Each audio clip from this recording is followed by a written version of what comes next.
The Gupta Empire rose in Magadha around 4th century AD and covered greater part of the northern India, though smaller than the Mauryan Empire.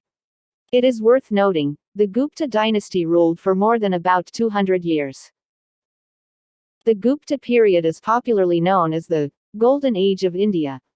The lifestyle and culture of the Gupta Empire is known to us through the availability of various ancient scriptures, coins, inscriptions, and texts, etc. belonging to the Gupta era.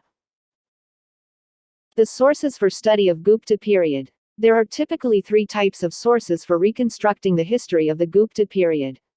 I. Literary sources. Vishakadatta had written Devachandraguptam and Mudrarakshasam, which provides details about rise of Guptas. Social, economic and religious accounts left by the Chinese traveler Fa Hien, who had visited India during the reign of Chandragupta II. 2. Epigraphical sources. Meherali Iron Pillar Inscription. Achievements of Chandragupta I Allahabad Pillar Inscription, about the reign of Samudragupta describing his personality and achievements. It is engraved on an Ashokan pillar, written in Sanskrit in Nagari script composed of 33 lines written by Harisana. 3. Numismatic sources. The coins issued by Gupta kings contain legends and figures. These gold coins give insights about the titles and sacrifices that were performed by the Guptas. The Gupta dynasty. The Gupta Empire was founded by Sri Gupta. He was then succeeded by Ghatotkacha. Not much information is available about their rule of these two Maharajas. Thereafter, following significant rulers from Gupta dynasty ruled during this period. Chandragupta I 320 to 330 AD. Chandragupta was a powerful Gupta ruler who had waged many battles to attain his title of Maharajadaraja, King of Kings. He married a Likavi princess Kumardevi, which began the eminence of the Gupta Empire. The Meherali Iron Pillar inscriptions has mention of his extensive conquests. He is considered as the founder of the Gupta era, began with his accession. Samudragupta 330 to 380 AD. He is also known as Indian Napoleon. He was the greatest of the rulers of Gupta dynasty. The Allahabad pillar inscription contains details of his military conquest in stages. Against rulers of North India, Samudragupta's Dakshinapatha expedition against South India, another campaign against other rulers of North India.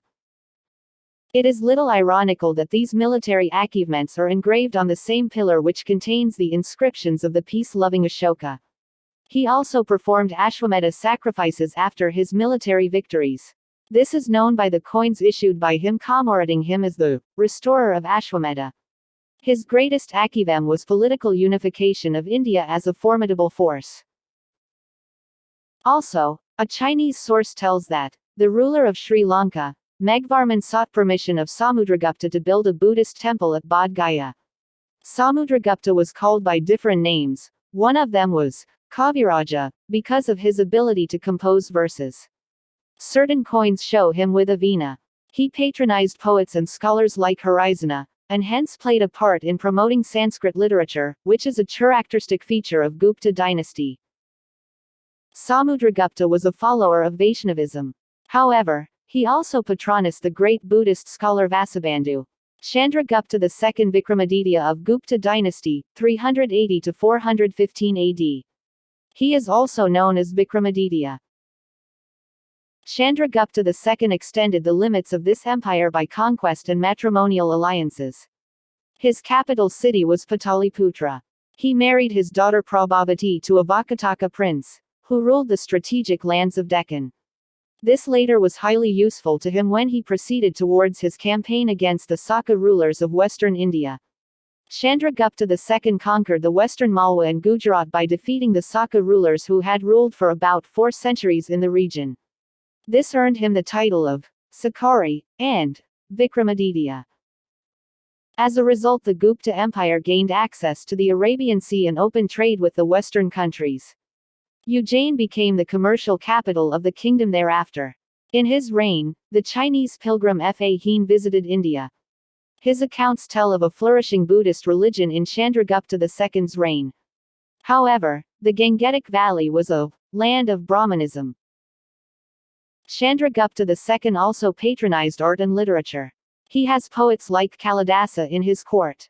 He also issued silver coins, first Gupta ruler to do so. Kumaragupta, 415 to 455 AD. He succeeded Chandragupta II. Kumaragupta I was a worshipper of Kartikeya. The coins of his time tell that he took titles like Mahendraditya, Ashwamedha Mahendra. He laid the foundation of Nalanda University, which later grew to become an international center of learning. Skandagupta, 455 to 467 AD, he was last great ruler of Gupta dynasty. He saved the empire from Hun invasion coming from Central Asia. But these invasions weakened the empire. Details about him are mentioned on the Batari pillar inscription, proclaiming him the title of Vikramaditya. The later Guptas. After the death of Skandagupta, there were other ruler of the Gupta dynasty like Purugupta, Narasimhagupta, Buddhagupta. They were not able to save the empire from Hun invasions. With the rise of Malwa and continuous Hun invasion, the Gupta dynasty totally disappeared.